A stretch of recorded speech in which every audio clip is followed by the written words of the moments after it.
Hello everyone and welcome to another Würth Elektronik webinar, and we are happy today to do it in cooperation with ON Semiconductor.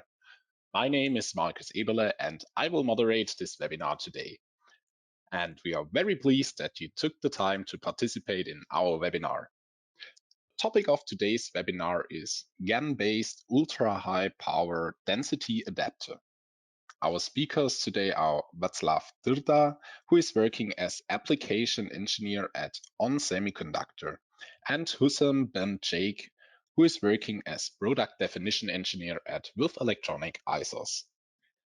They will hold today's webinar and also answer your questions. Before we start the webinar, I would like to point out one thing. You will be muted during the webinar today. This means that you cannot ask us questions via microphone during the webinar. Nevertheless, you have the opportunity to ask us questions during the webinar at any time via the chat function. You will find the chat function in the webinar control panel. Today's webinar will be about 30 minutes long. The chat questions will then be answered in a question-answer session following the webinar. There are 10 to 15 minutes in addition scheduled for this. If we are unable to answer all your questions within this time, we will answer them via email after the webinar. And if you still have any other questions left after the webinar, just email us at isos-webinar@we-online.com. We will try to answer all your questions promptly. You will also receive the link to the presentation as well as to the recording of today's webinar only in the next few weeks. And now I will hand over to our speaker Václav, and I wish you an exciting webinar. Hello all, my name is Václav Drda and I am working at ON Semiconductor, and I would like to present today gallium nitride based ultra high power density adapter that was prepared by my colleague Roman Radvan. Some short overview of this adapter. So it's wide range adapter. It's meaning that can operate from 90 to 265 volt on the input. It's adapter, computer adapter, so its output voltage 19 volts. Output current is designed for 16 amps. The adapter are able to deliver up to 340 watt output power. You can see the dimension and related to dimension and maximum power. It's easy to calculate and it's important parameter power density. The design was created to increase power density as much as possible, of course. The adapter uses mostly controllers from ON Semiconductor. So for PFC stage, it is NCP 1616. For LLC stage is NCP 13992, that is current mode control LLC controller. Gallium nitride transistors are driven by HB driver NCP 51820 and synchronous rectification controller NCP 4306 is used for secondary side rectification and also for PFC diode control, because PFC don't using standard diode, using synchronous controlled transistor to increase efficiency. The main transistors, I use gallium nitride from GaN systems. It's are 650 volt transistors with 100 milliohms RDS on.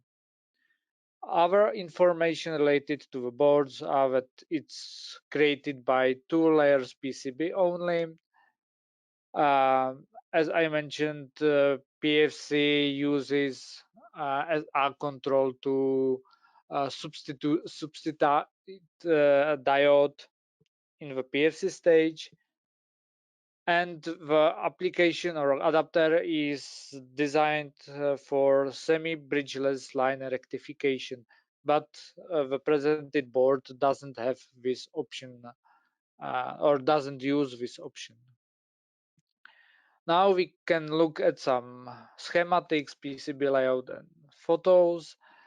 You can see schematic of a whole board. You can see that some parts is created as module. The mainly is for LLC part and the secondary side rectification.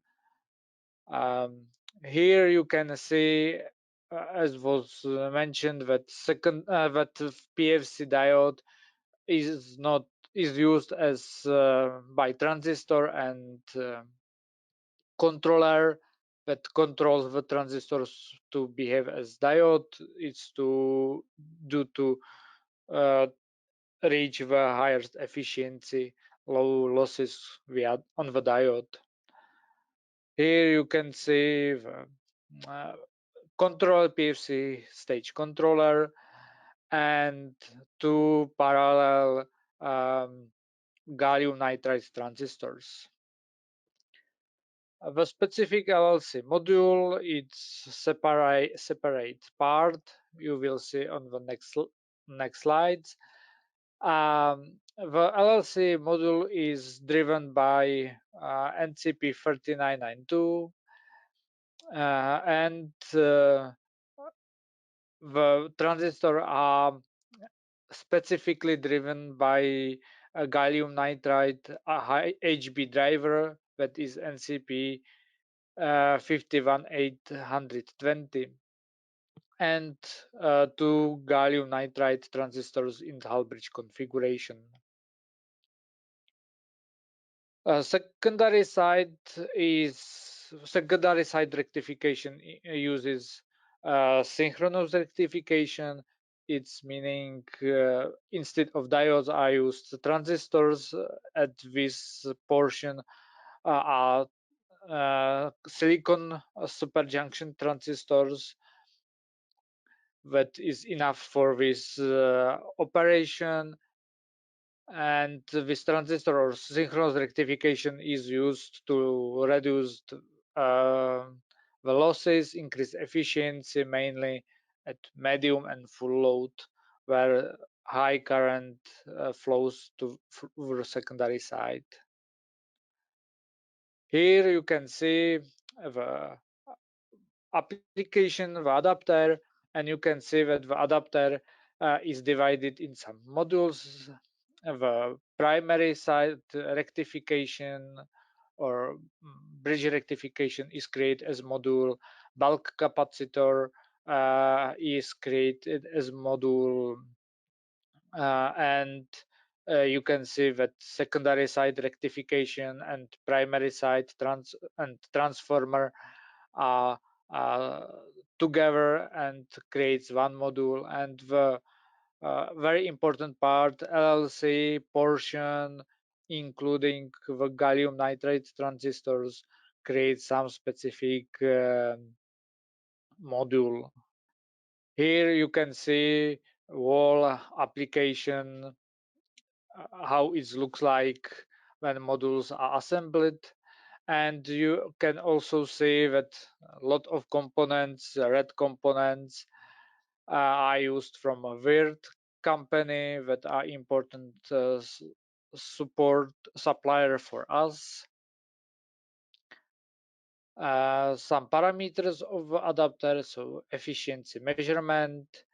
Here you can see that the efficiency for medium and full load is above 90% for low line. It's meaning for input voltage 115 volt, and above 94% for high line. it's meaning for 230 volts input voltage. Here in table you can also see some points of efficiency, but also no consumption at light load operation.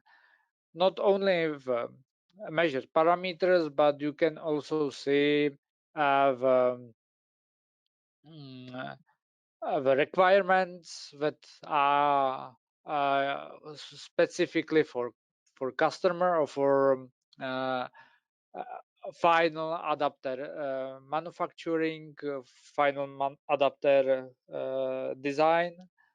So it is, you can see that this adapter fulfills these requirements. Few waveforms. So first waveform is related to PFC stage, where you can see uh, uh, typical waveforms or representative waveforms for PFC. Is meaning drain source voltage of transistor. It's purple, blue. It's uh, gate voltage of a transistor. Green is input current. When thanks to this PFC stage is nicely, also almost nicely sinusoidal, as you can see on the top of this figure. Second figure is related to LLC stage, where you can see skip burst. It's meaning the application, some specific mode is needed to keep high efficiency uh, at light load condition. So some specific skip function is placed at this light load condition. It's meaning driving pulses um, are just in the some burst that limits losses in the controller and in the application, and increases efficiency at the light load condition. So here you can see uh, principle or behavior of this light load operation of skip burst. When purple is half bridge node, is meaning point between the transistors. Green is primary current, and yellow is low side driver signal. Very nice behavior for this light load operation. The last one figure shows, or is not last one. Last one for LLC stage shows operation of LLC stage at full load. So you can see that LLC stage at full load operates a little above resonant frequency, but we can see very nice harmonic behavior without any strange things. So uh, again, nice operation. The last figure is related to secondary side synchronous rectification. uh, because of the transformer is in configuration um, push pull, is meaning two secondary side windings. So we can see each windings or each lines separately. On the top we can see one line where green is gate driver for the transistors, and purple is output, it's voltage of this line, and below is exact the same, only opposite line. So you can see opposite behavior of the gate signals and voltage. It's not only one reference design what we can show or provide. So first, let's say it's lower switching operation frequency design compared to now presented adapter. On the top you can see the applications or reference design for all-in-one PC. The left side application has slightly older date, so you can see difference, but on the right side is more smaller and let's say slightly different application, but with same parameters. And on the top you can see the notebook adapter application where the size is exactly the same as in production. So if you buy 150 notebook adapter, the size will be exactly the same as you can see here on the slide. And as you can see, again, a lot of components from the Word. So, and finally, we can offer additional high switching frequency design, reference design, that is notebook adapter, but this design is with traditional silicon superjunction transistors. All the designs can be found on our websites. So thank you for attention and feel free to ask for anything by using this tool of the question. Hello, everyone. Thank you, Vagleb, for the presentation. So my name is Hussein Ben Sheikh. I'm a product definition engineer from Würth Elektronik. And today with you, I will try to talk about AMC consideration for a compliant GaN-based design. We will try shortly to go through a couple of points. So we will first of all talk about what's the parasitic inductance and discuss a bit the design consideration that were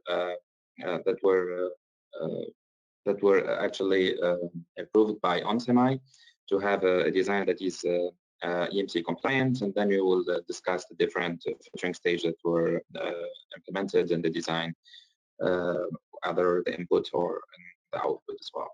So first of all, as my colleague, as Vagleb already said, with all the advantages then that the GaN brings to the game,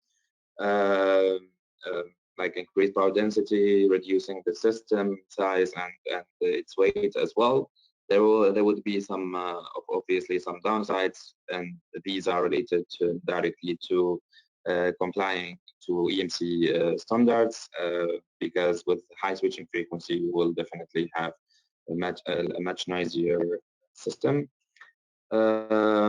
And this picture, we're basically showing a schematic of a half bridge power stage that was presented in the evaluation board from ON Semi as well. And here we will talk about the three main factors that will induce parasitic inductance. As you can see in the schematic, the red loop is basically what we will call the gate loops, and it's the loops that are generating parasitic inductance. The loop is basically the common area between the gate drivers or the GaN switchers and the gate drivers, like the gate circuits. And the green loop is also one parasitic inductance generator, and we will call them power loops. And it's basically the area between the GaN switchers and the power stage. The third factor for parasitic inductance is also the common source inductance. And this parameter is mainly determined by the package of the switcher of the GaN devices. And in this case, IC manufacturers and ON Semi specifically works on advanced packaging technologies that makes this common source inductance as low as possible. So we will try afterwards to focus on minimizing both gate and power loops, basically by trying to minimize the area shared as much as possible. So in this schematics, we are basically showing a top picture of just an example of a power stage design.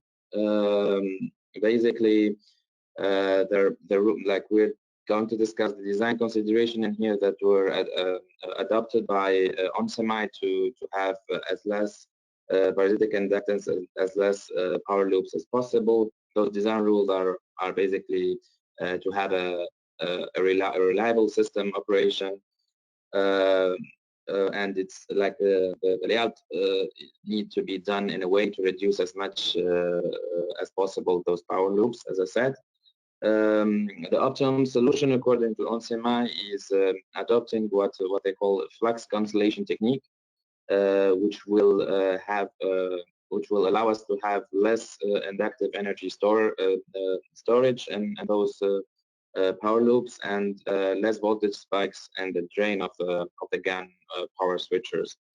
So this is done basically by, as you can see in the picture, by trying to align the main devices and the power stage. So basically the GaN devices plus the magnetics or the coupling capacitors, etc., try to have a straight line, and this will allow us to have less power loops areas, and also this way we will have an easy way for the ground return path. Compactness, of course, of the design help the EMI signature, but of course we need to respect clearances and not go from inductive coupling to capacitive coupling if you have two conductive lines that are too close.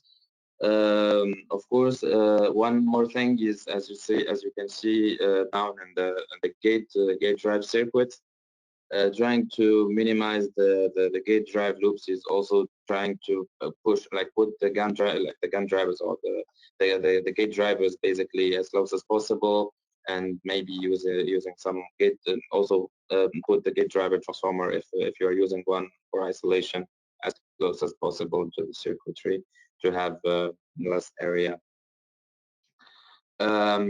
And this picture, it's basically like a bottom view, and here we want to show that the ground return trace should basically be routed from the low switch source side to the decoupling caps ground side, going evidently directly under the GaN switchers, and in this case we're basically minimizing the overlap area between the switching node and the ground plane, and thus having less capacitive coupling since there are two conductors. For this picture, we're just, as already mentioned, the design is just a two-layer PCB, which is quite impressive. So we're basically going to have like a signal/power layer and the ground plane layer. Here I just wanted to mention that the ground return trace beginning and ending are interconnected for multiple layers, of course, and this has some cooling effect on the GaN switchers. This is also a very important topic that should be mentioned in a different session, probably, because the topic is advanced for such short timing. So we mentioned already decoupling capacitors. That will be definitely an important factor to take into consideration to have a good EMI behavior. EMC, and our WCAP CSGP MLCCs family are a great fit for this. And this design, we recommend to use at least 100 nanofarad each for decoupling for the decoupling capacitors to handle the energy storage and the power loop and the power loops. So these MLCCs are perfect for covering commutation charge of the power stage, and they also work like snubbers to damp the voltage spikes. And now we're going to the filtering part of the presentation, where we are going to talk about the conducted emissions, basically. And here the schematic is showing a schematic of a multi-stage line filter or input filter. The blue boxes basically are the components that will target differential mode noise, and the red ones are for common mode suppression. And in our case, we will have to basically use 2 stages and like the maximum because of the high switching frequency used, and because also of the AC/DC input that is going to be directly connected to the line with a lot of noises coming from there. In this slide, I wanted to show the input line as well as the different components that were used by ON Semi and their design. As I said, L101 and L102, 2 common mode chokes plus 2 Y caps and 2 X caps, so two-stage line filter to target specific frequencies where we need to attenuate the noise.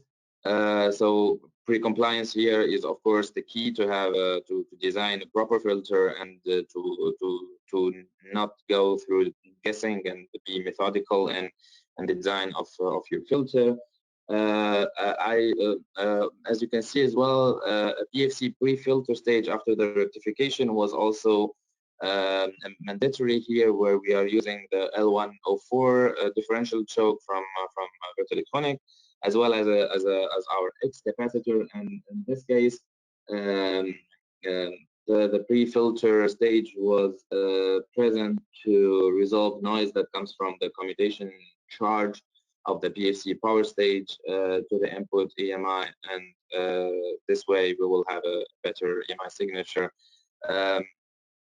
And the top layer PCB layout, actually, I wanted to show this picture to show you, and that yeah, for a compact design, it's always impressive to show something like something this small with an output power of 340 watt, basically. But as you can see here, the filter block and the PFC inductor are basically, the PFC inductor is adjacent to both common mode choke, and this will this is going to create an issue, because both common mode chokes are going to be coupled to the noise coming from the PFC inductor, and this is actually one of the reasons that obliged us to actually do some tweaking on these common mode chokes. The changes for both for L101 and L102 was basically to have some change in the electrical parameters, to go from basically to half inductance and higher current capabilities. And the 2 first common mode chokes, we basically removed the plastic pin holder, then we rewound it again with the insulated copper wire, about 0.7 diameter. And for the L102, we covered basically the inductor with Kapton tape to insulate the windings from the shielding, and that's actually the second thing.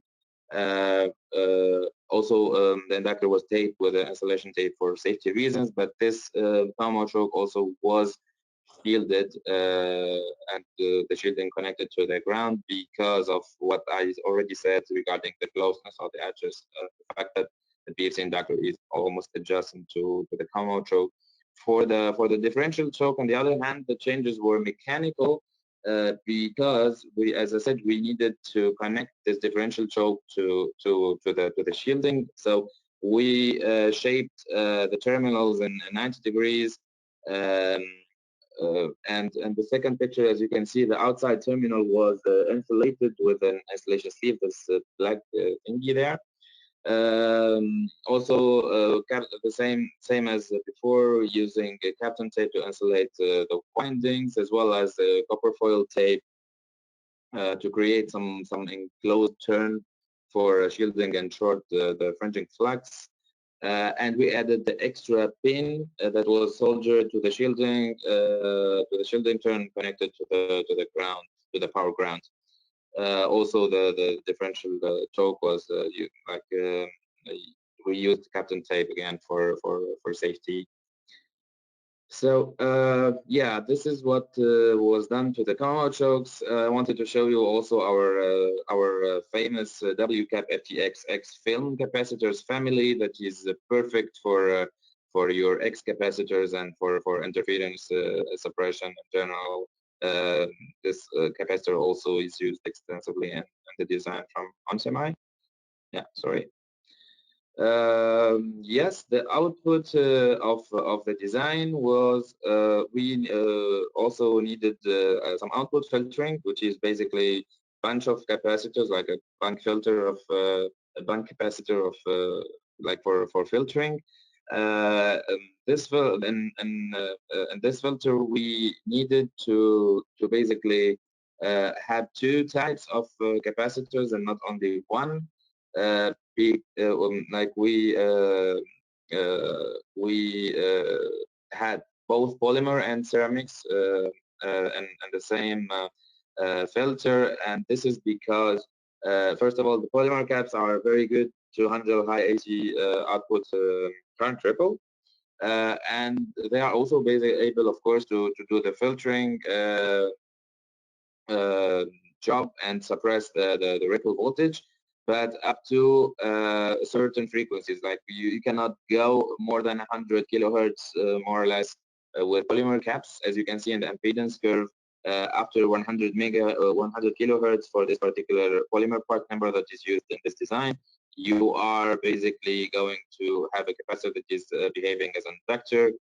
So for frequencies that are higher to 1 megahertz, we needed to use ceramics, and as you can see in this impedance curve for this particular part number, you can go up to almost 10 megahertz. So yeah, this is more or less what I wanted to say here. Just the graph of the conducted EMI signature for the design, where you can see that we are compliant and way lower than the peak limit. So yeah, that's it from my side. I'm giving back the floor to Marcus, for we're here for your questions, and thank you. Yeah, so thank you very much, Husam and Václav, for your interesting presentations. As you have mentioned, Husam, now we would like to turn our attention to your questions. And so we wait a little until your questions come in. You can do that with the chat function, and you will find that in the webinar control panel. So also just a hint from my side, you will receive the link to the presentation of the of this webinar, and also the link to the recording of today's webinar only in the next few days. So then first question, what particular EMC requirement standard was used for the compliance? Yeah, so for the conducted emissions, we were trying to be compliant to the basic EN 55011 standard. For the radiated emissions, I think ON Semi went for the EN 610063 for home devices, if I'm not wrong. But I can, of course, you can find this information and the application note with the detail. Okay, thank you, Husam. So then we would go on with the next question. Where can be the more information find about the presented board? So the more information related to the board and our boards you can find on our ON Semiconductor websites. You can go to related some of the used controller, and when at portion where is evaluation boards manuals, you can see all reference design what we offers and related to all information related to this reference designs. Okay, thank you, Václav. Then we would go on with the next question. Also, just hint from my side, if we can't answer your question now in the live webinar, we will answer it via email after the webinar. So then, next question, what is the nominal operating frequency of the board? The PFC operates above 60 kilohertz, and LLC portions operate above 500 kilohertz from above 500 kilohertz. Okay, thank you. Then next question. Why have you not used gallium nitride devices on secondary side? I think Václav, that question belongs to you. Yes, the main reason why is not used is that gallium nitride devices doesn't have correct or similar parasitic diode that are used for correct sensing and control method. So the gallium nitride transistors will need some separate diodes, and it is additional component that creates higher cost. Additional thing is that a gallium nitride transistor doesn't have a lot of option or too lot of variation over RDS on and so on. So it's more possibility to select proper silicon transistor compared to gallium nitride transistor. Okay. So thank you, Václav, for the explanation. Then we can go to the next question. I see here. Did high speed of the PFC transistor increase the EMC emission? And are there any additional problems in EMC with gallium nitride transistor designs? So the emission for related to gallium nitride is creating more that the frequency operation frequency is increased. So is not exact related to transistors. It's more about a relation that the switching frequency of the stage is increased, and it can causing the maybe worse condition for filtering of EMI, radiated EMI. Yeah. So as Václav said, it's not related to the semiconductor material itself. If you're using GaN or silicon carbide in the same switching frequency, you will probably have the same issues. But yeah, due to the high switching frequency of the device, definitely you will have something that is more noisy. Okay, thank you for your explanation. Then we can go to the next question. Is there a design calculation sheet for the LLC NCP? Yeah.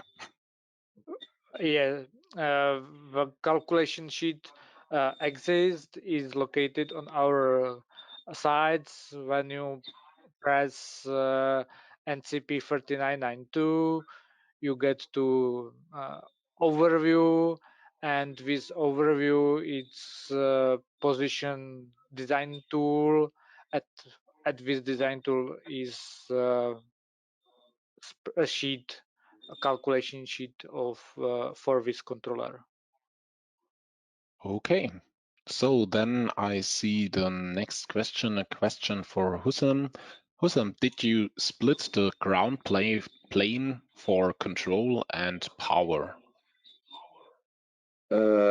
Honestly, I don't have the right now the image, but the design are like the design documents are all present in OnSemi. To my at least what I think, it definitely makes sense that there is a split, because we are basically talking about two layers. So in terms of stack up, it's kind of tricky. But I think yes, like power and signal are split. But you can check it by yourself.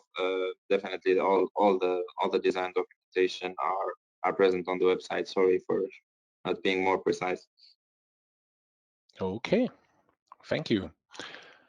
Then, yeah, I think we have time for some more questions. Maybe you also see some questions which you want to answer. Just quickly, the same response for Mohammed, where he's asking about the thermal image of the PCB running at full load. Also, the image is present for in the application note. Okay, thank you, Hussam. Then we can go on with the next question. Yeah, I can see here. What is the advantage you see in using gallium nitride in the PFC design you presented compared to Si? Or I think then it's silicium. I think the most improvement or reason to use gallium nitride transistors is losses. It's meaning its PFC stage is naturally hard switching topology, and for this topology is better gallium nitride because they have lower output capacitance for switching, so lower losses lower switching losses, definitely. Okay, thank you. I just saw a question from Jan, who's asking if it's possible to reduce the loop inductance further by using a 4-layer PCB and using top and first mid layer. Good question. Actually, yes. Always, basically, it's a general thing. With more layer, you have more flexibility, so you can work more on. You can add actually more ground planes, for example, which mean better EMI. You can also have like a signal layer and the power layer separate, as you said. So it can definitely make the EMI better, but you always have to take into consideration price and have an equilibrium in there, because more layers means also like a more expensive PCB. So you need to count the plus and minus. So yeah, that's it. I would like to comment this as well.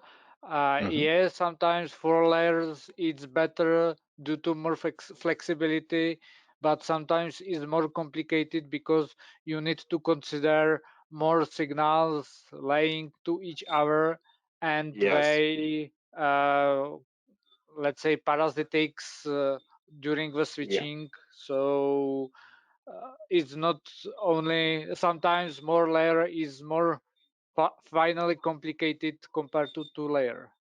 Yeah, if you have the traces that are parallel, it will definitely create some capacitive coupling in there. So it's true. You have to take to take in consideration the way how you route and the way how you do your design. Sure. Okay, So thank you, you two, for the explanation. Then I think we have time for one more last question. Yeah, if you can see just a question which is fitting, then just go ahead. Instead of that, then I would just choose a question. Okay, so then I think I see here another question. Are there any other tips that can be effective to reduce the conducted emissions? Yeah, so as we discussed already with Vaclav, we already talked a bit about the different tips. I would say try to do a good layout, short traces, no extra loops, placing the coupling caps as close as possible to the device that you want to filter. Try to segregate also the sensitive component, even though it's not always possible, but yeah, we always try to do that. As I said, make sure you have the right stack up with enough ground planes. It's a general question, general topic, but yeah, it depends always on your example. But as I said, in the application note for that ON Semi published, you have a design consideration specifically for every stage, either the PFC or the LLC, etc. Like you have examples of techniques that were used to reduce as much EMI as possible. Okay, so thank you very much. And yeah, now we are finished with our webinar. So if there are any questions left, or I see there are some questions left, we will answer them via email afterwards. And also, if you have any other questions after the webinar, just email us at isis-webinar@we-online.com. So thank you very much for your attention, and I hope you enjoyed our webinar. Also, many thanks to you, Václav and Husam, for this great webinar. You are welcome. Yeah, also from my side, thank you, and I hope you will hear us at our next webinar, and I wish you a good day. Goodbye.